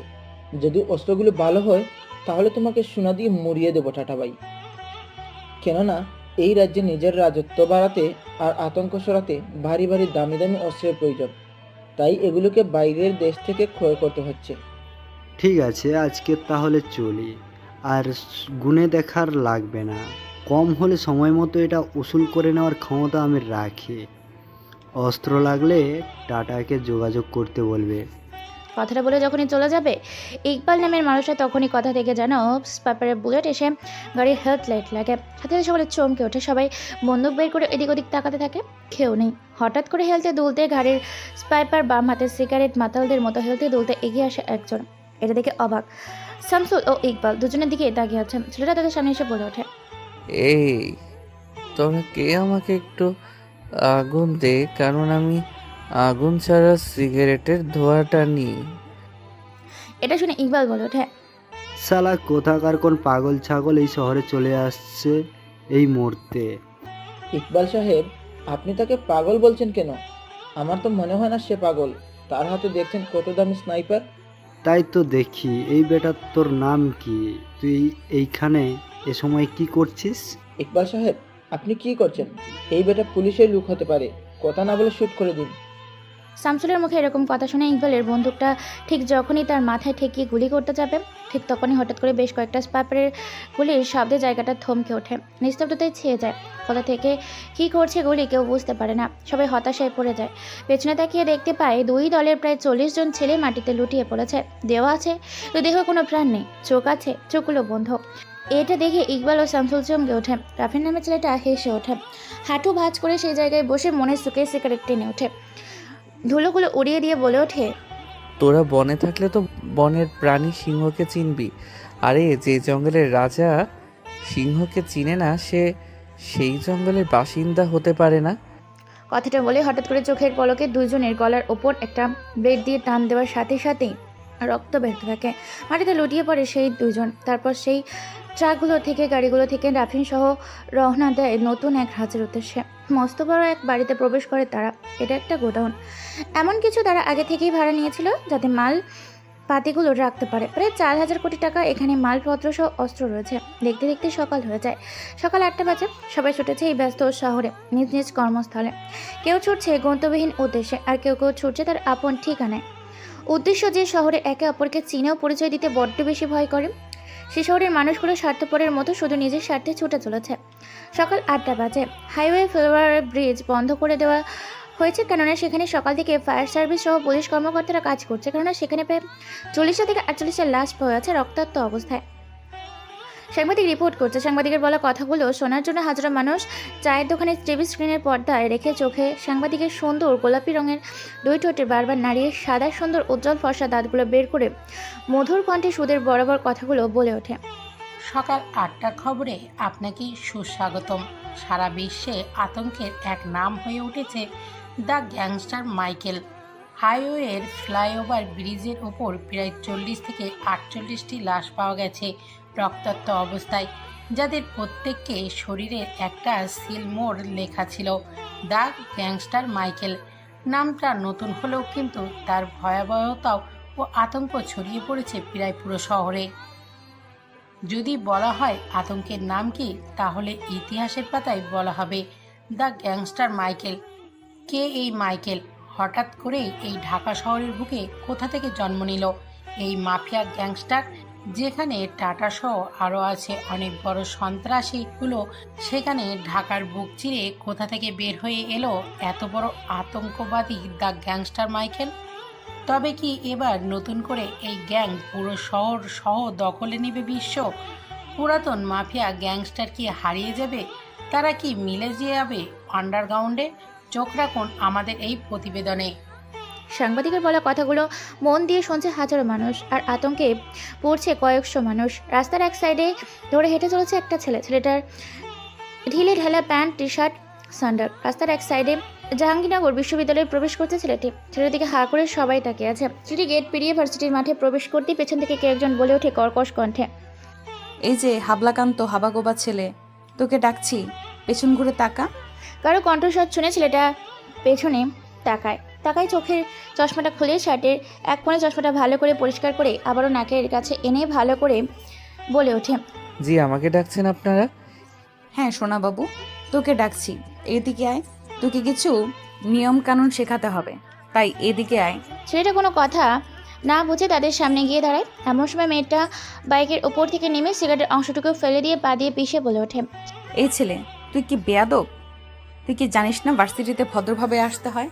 নিজের প্যান্টের চেন খোলা রেখে এই ভার্সিটিতে এসেছিস তুই? সেটা এই কথা শুনতেই যেন জায়গা হাত দিয়ে উল্টো হয়ে সেদিকে তাকিয়ে দেখতে পায় ঠিকঠাক আছে। পেছন ঘুরে কিছু বলতে যাবে, তার আগে হু হু করে পেছন থেকে হেসে ওঠে সকলে মিলে। মেয়েটা আবার বলে ওঠে, কি রে, কেমন বোকা বানালাম? ভার্সিটিতে নতুন এসেছিস তাই না? কোন ইয়ারে ভর্তি হয়েছিস? মানে ওই আর কি, অনার্স 3rd ইয়ারে ভর্তি হয়েছি। ছেলেটা মেয়েটার দিকে হাঁ করে তাকিয়ে আছে। সবাই ছেলেটাকে দেখে হাসাহাসি করছে। কেউ ছেলেটার চুলগুলো উল্টো করে দিচ্ছে, আবার কেউ শার্টটা ধরে টানাটানি করছে। বেশ মোটামুটি ভালোই র্যাগিং দিতে শুরু করেছে ছেলেটাকে। সেটা হা করে এক দৃষ্টিতে তাকিয়ে আছে মেয়েটার দিকে। মেয়েটি আবারও বলে ওঠে, কি রে, তুই হা করে এভাবে তাকিয়ে আছিস কেন? তুই কি গিলে খাবি নাকি আমাদেরকে? না, আসলে আমি ভাবছি আপনারা ছেলে নাকি মেয়ে। মেয়েটির এই কথা শুনে রেগে যায়। তারপর রেগে গিয়ে ছেলেটার শার্টের কলার ধরে ছেলেটাকে ঝাঁকাতে ঝাঁকাতে বলে ওঠে, তুই কি বললি? আমাদেরকে দেখতে কি ছেলেদের মতো লাগছে? তোর এত বড় সাহস, তুই আমাদেরকে অপমান করছিস? না, আসলে আপনারা তো ছেলেদের প্যান্ট শার্ট পরেছেন, তাছাড়া আপনাকে কিন্তু বেশ সুন্দর দেখাচ্ছে। আপনার বুকটা কি সুন্দর। এই কথা শোনার সাথে সাথেই মেহের নামের মেয়েটা ছেলেটাকে ছেড়ে দেয়। নিজের পরে থাকা পোশাকটা ঠিক করে আরেকটু পিছিয়ে গিয়ে বলে ওঠে, তোর এত বড় সাহস, তুই আমাদেরকে লাইন মারার চেষ্টা করছিস? তোকে তো আজকে এখানে গণধোলানি দিব। এই তোরে একে ধরতো সবাই মিলে। মেহেরের মুখে এরকম কথা শুনে পাশে দাঁড়িয়ে থাকা আরও বেশ কিছু মেয়ে যেন বর্ষা, তানিশা, আফসানা, কিয়া, শ্রাবন্তী, মেঘনা, চাঁদনি, পায়েল, সাথী, রুহি, স্বর্ণালী, জান্নাত, হাসিম, পুষ্পিতা সবাই চারিদিক দিয়ে ঘিরে ধরে। ছেলেটা বুঝতে পারে পরিস্থিতি খারাপ, তাই সে মেয়েগুলোর ঝাঁপিয়ে পড়ার আগেই বলে ওঠে, একই আমি একটা মাত্র ছেলে, আর আপনার এতগুলো মেয়ে একসাথে আমার উপরে ঝাঁপিয়ে পড়লে আমি কাকে সামলাবো বলেন তো? তাছাড়া আমি সবাইকে লাইন মারতে যাব কেন? আমি তো শুধু একজনকেই লাইন মারবো। শুধু লাইন না, বরং কিস করে দিয়ে যাব। কথাটা বলার সাথে সাথে ছেলেটা মেহেরের মাথার পেছনে নিজের হাতে হাত রাখে। মেয়েটার দুই ঠোঁটে নিজের ঠোঁট ডুবিয়ে দিয়ে তৃপ্তি সহকারে সবার সামনে 5 মিনিট ধরে কিস করতে থাকে। সবাই তো হা করে ট্যাসকে খেয়ে তাকিয়ে আছে, ভেবা চাকা খেয়ে গেছে। সবাই ভেবে নিয়ে ছেলেটা আজ শেষ হয়ে যাবে ভার্সিটিতে। কেউ মেহেরের সাথে কথা বলার সাহস পায় না, সেখানে কিনা সরাসরি ছেলেটা মেহেরের ঠোঁটে ঠোঁট ডুবিয়ে দিয়েছে। এটা ভেবে সবাই হাই হতাশা করছে। তার বান্ধবীগুলো টাসকে খেয়ে গেছে। মেহের জোর করে ধাক্কা দিয়ে ছেলেটাকে সরিয়ে দেয়। ছেলেটা সেখানে এক মুহূর্ত দেরি না করে একটা চোখ মেরে ভো করে এক ধৌড়। সবাই মেয়ের দিকে হা করে তাকিয়ে আছে। মেয়ের ঠোঁটটা লাল টকটকে হয়ে গেছে। মেয়ে নিজের ঠোঁটে দাঁতের দাঁত রেখে কটমট করে বলে ওঠে, বেটা এত বড় সাহস, সেই মেহেরের ঠোঁটে ঠোঁট রেখে কিস করেছে। এই মেহেরকে সে জানে না। এই মেহের কি জিনিস, তার ঠোঁট দুটো যদি কেটে আমি রাস্তার কুকুরকে না খাওয়াইছি তবে আমার নাম মেহের না। তবে তুই যাই বলিস মেহের, ছেলেটার কিন্তু সাহস আছে বলতে হবে, কেননা সকলের সামনে তোকে কিনা এভাবে কিস করে চলে গেল। হ্যাঁ, যেখানে সবাই কিনা তোকে ভয় করে চলে, তোর সাথে কথা পর্যন্ত বলতে তাদের 2 বার ভাবতে হয়, সেখানে এই ছেলেটা নতুন এসেই কিনা তোর ঠোঁটে ঠোঁট রেখে মধু নিয়ে চলে গেল মিষ্টিমুখ করে। চুপ শালি, তুই কি মজা নিচ্ছিস আমার কাছ থেকে? ওই শালাকে তো আমি দেখে নেব। ওর ঠোঁট কেটে যদি আমি রোদে শুকাতে না দিয়েছি তো আমি মেহের না। যাই বলিস, ছেলেটার সাহস আছে বলতে হবে, ছেলেটা দেখতেও বেশ মোটামুটি চলে। তাছাড়া এরকম সাহসী ছেলে আমি এই প্রথমবার দেখলাম, যে কিনা প্রথম দিন আসতে না আসতেই মেহেরের কাছ থেকে মধু ছিনিয়ে নিয়ে গেছে। সবাই হা করে তাকিয়ে আছে। এটা দেখে মেহের সবার দিকে তাকায়। ভয়ে সবাই মাথা নিচু করে নেয়, যে যার মতো চলে যায়। মেহের নিজের রাগটাকে কন্ট্রোল করার জন্য নিজের গাড়ির ওপর উঠে থাপ্পড় মারে। পকেট থেকে একটা টিস্যু বের করে নিজের ঠোঁট মুছে সিগারেট বের করে টানতে থাকে। এদিকে ক্লাসের সময় হয়ে গিয়েছে, তাই মেহের সিগারেট টানতে টানতে ক্লাসরুমের ভেতর প্রবেশ করে। ক্লাসরুমে বসে সিগারেট টানছে। ম্যাডাম রুমের ভেতর প্রবেশ করে ক্লাসের দিকে তাকিয়ে দেখতে পায় মেহের সিগারেট টানছে। ম্যাডাম একটা দীর্ঘশ্বাস ছেড়ে কোনো কিছু না বলে বোর্ডে সরাসরি লেখা শুরু করে। মেহের সিগারেট টানছে আর এদিক ওদিক তাকাচ্ছে। বাম পাশে তাকাতেই মেহেরের চোখ দিয়ে ছেলেটার দিকে। মেয়ে ছেলেটাকে দেখে মুচকি একটা হাসি দেয়। তারপর সে ছেলেটার কাছে গিয়ে তার পাশে থাকা ছেলেটাকে উঠিয়ে নিজে বসে পড়ে। সবাই দেখে অবাক হয়েছে, কিন্তু ভয়ে কেউ কিছু বলতে পারে না। সবাই চুপচাপ তাদের দিকে লুকিয়ে লুকিয়ে দেখছে। মেয়েটা ছেলেটার হাত খামচে ধরেছে। বড় বড় নখগুলো ছেলেটার হাতে গেঁথে গেছে। হ্যাঁ, ছেলেটার কেউ না, ছেলেটার রাফিন।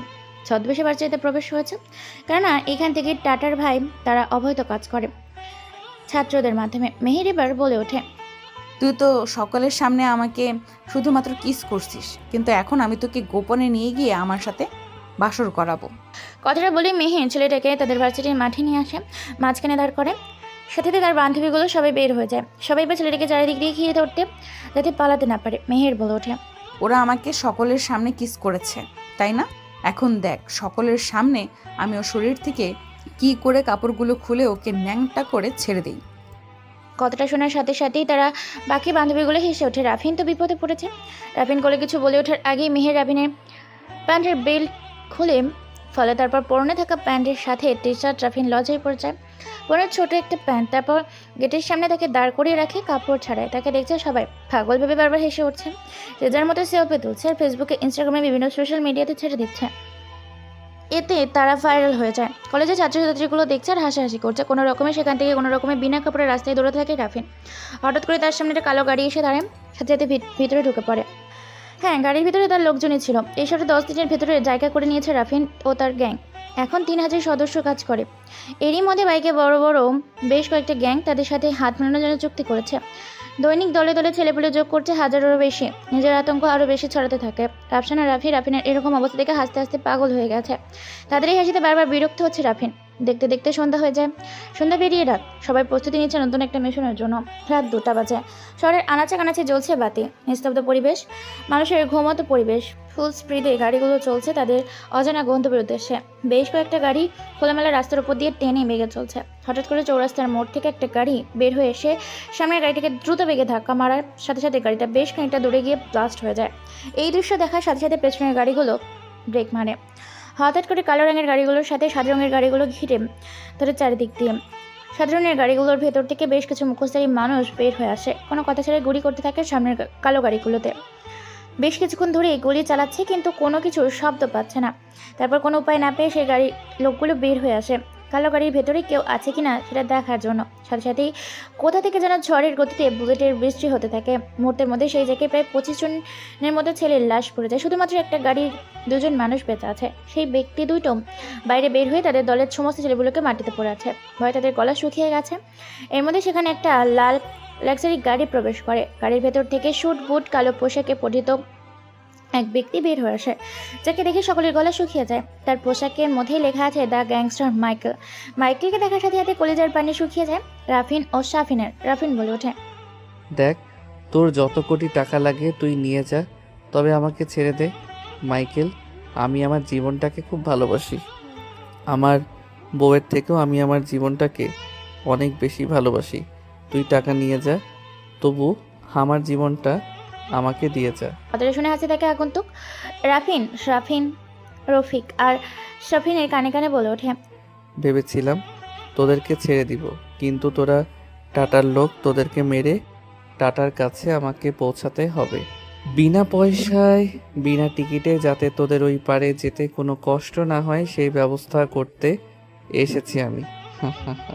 কথাটা বলে তাদের গাড়ির ভেতর ঢুকিয়ে দিয়ে গাড়ির লক করে দিয়ে বোম ব্লাস্ট করে বাকি সমস্ত টাকা আর গাড়িগুলো নিয়ে চলে যায় তারা। পরের দিন আবারও সাংবাদিক বলে ওঠে তার প্রতিবেদনে, প্রায় 120টি দেশে রাজত্ব করছে এই মাইকেল। গত 1 মাসে বাবদ মাইকেলের প্রভাব সারা রাজ্যে পড়ে গেছে। ধরতে পারছে না কেউ এই মাইকেল কে, যাকে আজ পর্যন্ত কেউ দেখেনি। যদিও কেউ তাকে দেখেছে, হয় সে শ্মশানে আর না হয়ে গেল গোরস্থানে। টাটা ছিল বাংলাদেশের মোস্ট অফ ক্রিমিনাল অ্যান্ড আন্ডারগ্রাউন্ডের গ্যাংস্টার, কিন্তু এই টাটার চিহ্ন নিশ্চিহ্ন হয়ে গেছে। টাটাকে করে দিয়েছে ফাটাফাট। টাটা চলে গেছে আন্ডারগ্রাউন্ডে। একাই আন্ডারগ্রাউন্ডে রাজত্ব করছে এই মাইকেল। আজকেও লাশ ফেলেছে হাইওয়ে রাস্তায়। সাংবাদিকগুলো সহ তদন্ত করছে। গোয়েন্দারা জানার চেষ্টা করছে কে এই মাইকেল। সাংবাদিকের কথাগুলো শুনে সবার থাকা মদের গ্লাসটা টিভি স্ক্রিনে ছুঁড়ে মারে। টাটা গলা ফাটিয়ে বলে ওঠে, অনেক হয়েছে, মাইকেলের খেলা এখন খেলবো আমি একাই। টাটা, যার সামনে সবাই বাচ্চা, সবাই মিলে আন্ডারগ্রাউন্ডে চলে যা। আর খবর নেই কে এই মাইকেল, কোথা থেকে এলো এই মাইকেল, কি তার পরিচয়। তার দুর্বলতা খুঁজে বের করার চেষ্টা কর। এই পৃথিবীতে মানুষের দুর্বলতা খুঁজে বের করলে তাকে সিংহ থেকে বিড়াল বানিয়ে দেওয়া যায়। মাইকেল, অনেক হয়েছে তোর খেলা, এখন মাটি খেলবো আমরা। কথা বলে টাটা হাসতে থাকে। রাফিন ভার্সিটিতে ভেতর প্রবেশ করছে, তবে আজকে রাফিনের কেউ কোনো কিছু বলছে না। রাফিনের দিকে বেশ অবাক হচ্ছে। গত 1 মাসে রাফিনকে অনেক র্যাগিং করেছে মেহের, অনেক বিরক্ত করেছে, অনেক জ্বালিয়েছে। তো আজকে মেহের কোনো কিছুই করছে না। বেশ অবাক হয়েছে রাফিন। আপনাদের বলতে ভুলে গেছি, গতকাল রাতে রাফিন তার দলবল ও রফিক আরও এক শফিককে নির্মমভাবে হত্যা করে। তখনই দেখে ফেলেছিল মেহের, আর সে চিনে যায় দ্য গ্যাংস্টার মাইকেল হচ্ছে রাফিন। তাই ভয়ে কোনো কিছুই বলে না, চুপচাপ ক্লাসে প্রবেশ করে মেহের ও তার পুরো দল। রাফিনের পাশে আজকে কেউ বসেনি। মেহের রাফিনের পাশে গিয়ে বসে পড়ে আর আস্তে আস্তে বলে ওঠে, রাফিন, তোমার সাথে আমার কিছু কথা ছিল। তুমি কি আমার সাথে কলেজের পেছনে যাবে?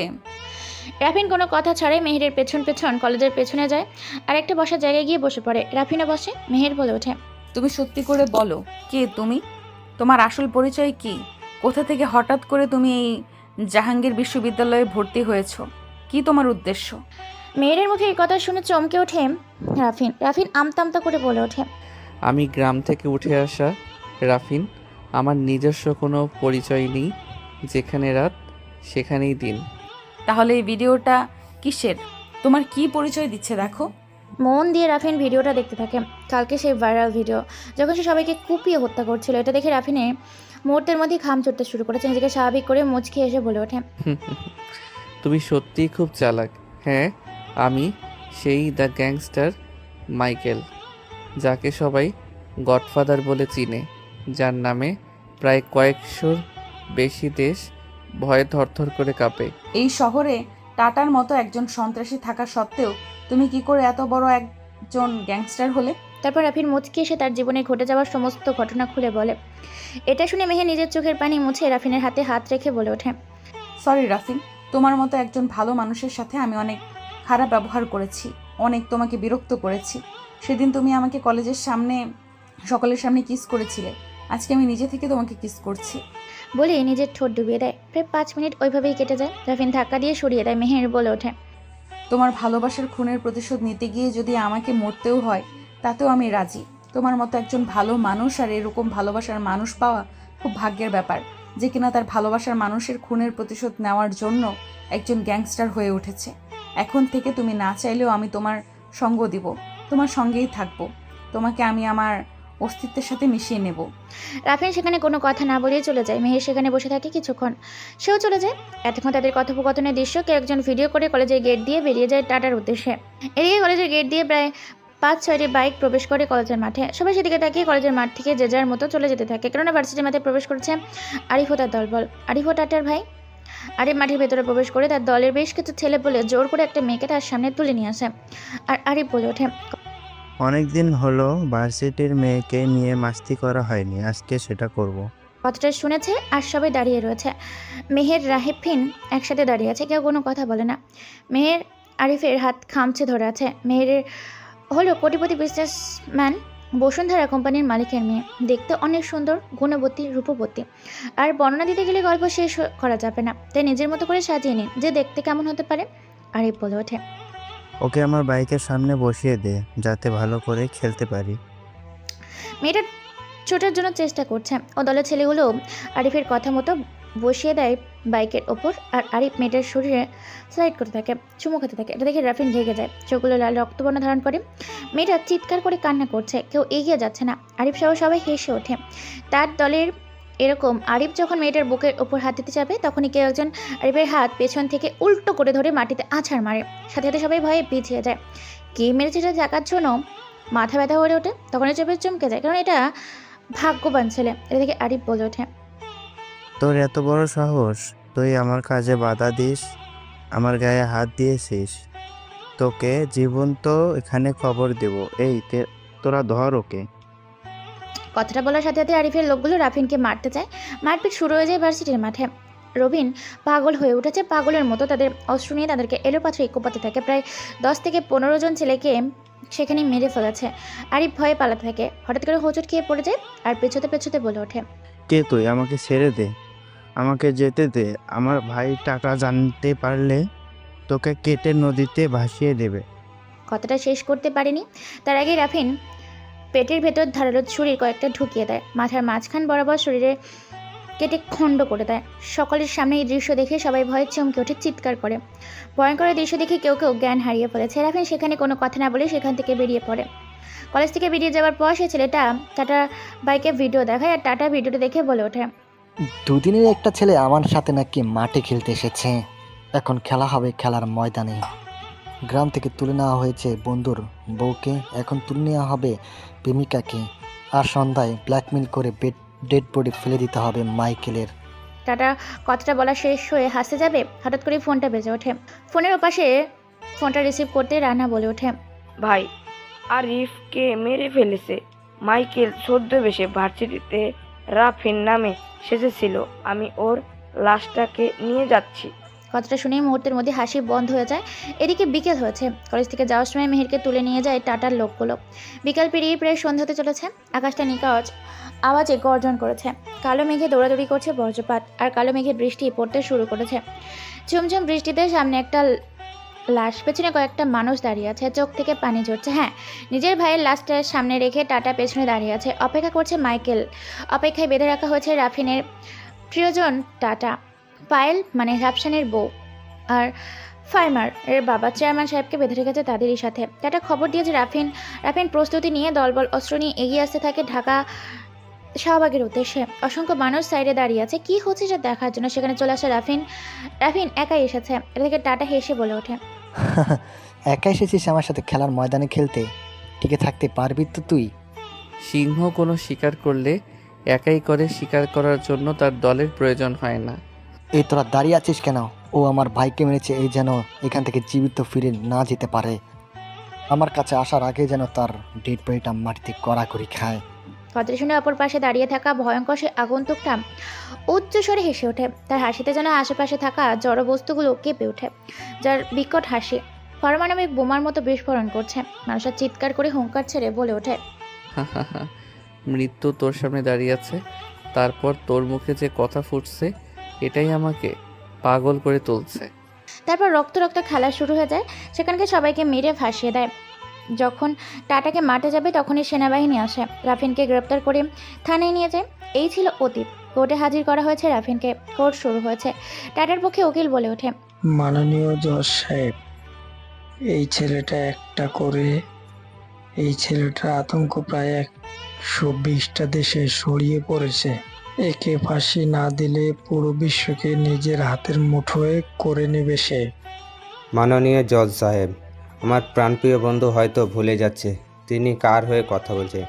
তিনি যার হয়ে বলতে এসেছে তিনি একজন সন্ত্রাসী, আর আমার মক্কেল সন্ত্রাসী দূর করার জন্যই এই মিশনে নিজেকে তৈরি করেছিলেন। খুন তো খুনই হয়, সেটা ভালো হোক বা খারাপ হোক, সেখানে এটাই প্রমাণিত। তার ভয়ে কেউ কথা বলতে পারে না, সবাই আতঙ্ক হয়ে থাকে। কোথায় আছে না ঘুমন্ত সিংহ, ছেড়ে দিলে সে আর দ্বিগুণ হিংস্র হয়ে ওঠে। ঠিক এখন এই অপরাধীকে ছেড়ে দিলে সে আমাদের সকলকে মেরে ফেলবে।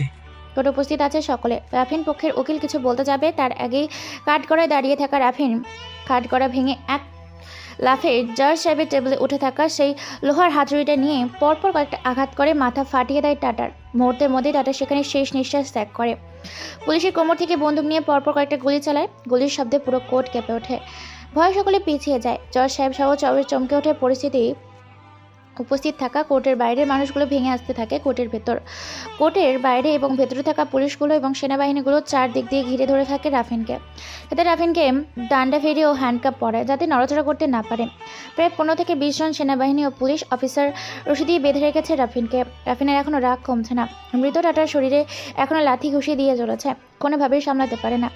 এই দৃশ্য দেখে টাটার পক্ষে থাকা উকিল ভয়ে সেখান থেকে উকিলের পোশাক খুলে ফেলে জান নিয়ে কোর্ট থেকে বেরিয়ে যায়। কোনোভাবেই শান্ত করতে পারছে না রাফিনকে। পুরো কোর্ট কাঁপিয়ে তুলেছে রাফিন। সাংবাদিকরা খবর প্রসার করছে। যখন রাফিন অশান্ত হয়ে ওঠে তখনই দৌড়ে গিয়ে জড়িয়ে ধরে ঠোঁট ডুবিয়ে দেয় মেহের। রাফিনের দুই ঠোঁট মুহূর্তের মধ্যেই শান্ত হয়ে যায়। রাফিন নিস্তব্ধ হয়ে যায়। রাফিন ধীরে ধীরে কোর্ট শান্ত হতে থাকে, ততক্ষণ পর্যন্ত ঠোঁট ডুবিয়ে রাখে মেহের। যতক্ষণ না পর্যন্ত পুরোপুরি শান্ত হচ্ছিল রাফিন। এক পর্যায়ে রাফিনকে ছেড়ে দেয় মেহের। রাফিনের পাশে দাঁড়িয়ে আছে মেহের। তারপর মেহের বলে ওঠে, জজ সাহেব, কেউ জন্ম থেকেই খুনি হয় না, বরং এই সমাজের মানুষগুলি একজন মানুষকে খুনি বানায়। টাটা তার ভালোবাসার মানুষকে নির্মমভাবে হত্যা করেছিল বলে রাস্তা বেছে নিয়েছিল। আজকে টাটাকে যদি এই রাফিন হত্যা না করত, গত 1 বছরে টাটার অত্যাচারে এই শহরে কেউ বেঁচে থাকতে পারতো না। শহরে শহরে ভার্সিটিতে, শিক্ষা প্রতিষ্ঠানের রেপ, ধর্ষণ, মদ, জুয়া, ড্রাগস, অস্ত্র পাচার সব কিছুতে জড়িয়েছিল টাটা। টাটাকে না থামালে টাটা পুরো দেশের জন্য আতঙ্ক হয়ে দাঁড়াতো। সেখানে রাফিন টাটার বিরুদ্ধে কথা বলেছে এবং মুক্ত এখন সকলে। রাফিন শুধু টাটাকে মারার জন্যই এই রাস্তায় এসেছিল। তার প্রতিশোধ নেওয়া হয়ে গেছে, সে এখন ভালো হয়ে যাবে। কথায় আছে না, ঘুমন্ত সিংহকে জাগিয়ে তুলে তাকে ঘুম পাড়ানো খুবই কঠিন হয়ে যায়। ঠিক তেমনি রাফিন রাফিন শান্ত প্রকৃতির ছেলে, সে তার প্রতিশোধ নেওয়ার জন্যই এ রাস্তা বেছে নিয়েছে। সে নির্দোষ মানুষকে হত্যা করে ঠিক, বরং সমাজের সেসব মানুষদেরকে হত্যা করেছে। তাই তাকে বেকসুর খালাস দেওয়ার জন্য আমি প্রার্থনা করছি। মেয়ের মুখে এরকম কথা শুনে সবাই তাকিয়ে আছে সাংবাদিকগুলোর দিকে। একের পর এক খবর প্রকাশ করছে টাটা ডেড বডিটা সেখান থেকে নিয়ে যাওয়া হয়। জজ সাহেব বলে ওঠে, প্রমাণ ও সাক্ষীর ভিত্তিতে সবকিছু টাকার কারণে ঘটেছিল। এখানে রাফিন একটা ব্যবহৃত মানুষ, সে রাস্তা বেছে নিতে বাধ্য হয়েছে বলে এই কোর্ট মনে করছে। তাই তাকে 7 দিন জেলে রেখে সমস্ত কেস উইথড্র করে তাকে বেকসুর খালাস দিচ্ছে। The case is dismiss. তারপর রাফিনকে থানায় নিয়ে যাওয়া হয়। দেখতে দেখতে 7 দিন কেটে যায়। রাফিনকে জেলের ভেতর থেকে বের করা হয়। মেয়ের গিয়ে রাফিনকে জড়িয়ে ধরে। সবাই সেখানে এসেছে। চেয়ারম্যান সাহেবও এসেছে, রাফসানের বউ এসেছে, রাফিন এসেছে, মেয়ের বাবা মা এসেছে। চেয়ারম্যান সাহেব বলে ওঠে, বাবা, অনেক তো হলো প্রতিশোধ নেওয়া। আমি আমার এক মেয়েকে হারিয়েছি। আমি আমার আরেক মেয়েকে তোর হাতে তুলে দিয়ে আমার ঘরে লক্ষ্মী করে নিয়ে যেতে চাই। তারপর মেহেরকে চেয়ারম্যান সাহেব রাফিনের হাতে হাত রেখে তুলে দেয়। সবাই সেখানে হাততালি দেয়। তাদের বিয়ের আয়োজন করা হয়। গ্রামে তাদের বিয়ে দেওয়া হয়। প্রোগ্রামের আগের মতো ধুমধাম করে সাজানো হয়। চাকচিক্য নানান রঙের বাতি দিয়ে রঙিয়ে তুলেছে। বিয়ের আনন্দে ও উল্লাসে তাদের রাত কাটতে থাকে। খাওয়া দাওয়া শেষ করে, বিয়ের পর্ব শেষ করে রাফি, রাফসান, ফাইল সহ গ্রামের বেশ কিছু ছেলে মিলে রাফিন ও মেহেরকে ভেতরে ঢুকিয়ে দেয়। আর বাইরে থেকে দরজা আটকে দিয়ে রাফি, রাফসান, বর্ষা, তানিশা, পায়েল, জান্নাত সকল বান্ধবী বলে ওঠে, রাফিন ভাই, অনেকদিন পর কিন্তু বিড়াল মারতে যাচ্ছিস। বিড়ালটা ভালো করে মারিস। আরে রাফসান, তুই তো একটা বলদ, বাসর ঘরে কেউ বিড়াল মারে নাকি? আরে রাফিন তো নিজেই বেড়াল, সে এখন ইঁদুর মারবে। এই তোরা থাম, আমাদের বান্ধবী মেহের পাকা খেলোয়াড়, এত সহজে খেলার ময়দানে হার মানবে না। তোমাদের বন্ধু যদি খেলতে পারে তাহলে আমাদের বান্ধবী মেহের তোমাদের বন্ধুকে খেলাতে পারে। কথাটা বলে সবাই হাসতে থাকে। ভেতর থেকে মেহের বলে ওঠে, তোরা এখান থেকে যাবি নাকি তোদেরকে ছাটাপিটা করব? হ্যাঁ হ্যাঁ, আমরা যাচ্ছি। আমরা থাকলে তো তোরা শুভ কাজটা শুরু করতে পারবি না। বলেই সবাই সেখান থেকে হাসতে হাসতে চলে যায়। মেহের বলে ওঠে, রাফিন, তুমি যদি আমাকে সুযোগ দাও তাহলে আমি লিসা আপুর জায়গা তো নিতে পারবো না, কিন্তু আমি চেষ্টা করব তার থেকেও তোমাকে ভালো রাখার, ভালোবাসা দেওয়ার। তুমি কি আমাকে সেই জায়গাটা না দিলেও সেই জায়গাটা তৈরি করার সুযোগ দেবে? আমি জানি না তোমাকে লিসা জায়গা দিতে পারবো কি না, কিন্তু এই মনে তোমার জন্য নতুন করে আরেকটা জায়গা খোলা থাকবে। মেহের রাফিনকে জড়িয়ে ধরে। তারপর মেহের রাফিনকে খাটের উপর ফেলে দেয়। মেহের নিজেই রাফিনের উপর উঠে পড়ে, কিস করতে থাকে রাফিনকে। রাফিন নিজেকে সামলাতে না পেরে নিজেও তাল মেলাতে থাকে মেহেরের সাথে। এক এক করে সমস্ত গহনা সাজগোজ খুলে ফ্লোরে মারতে থাকে। রাফিনও সারা শরীর নিজের ঠোঁটের পরশ দিয়ে রাঙিয়ে তুলতে থাকে মেহেরকে।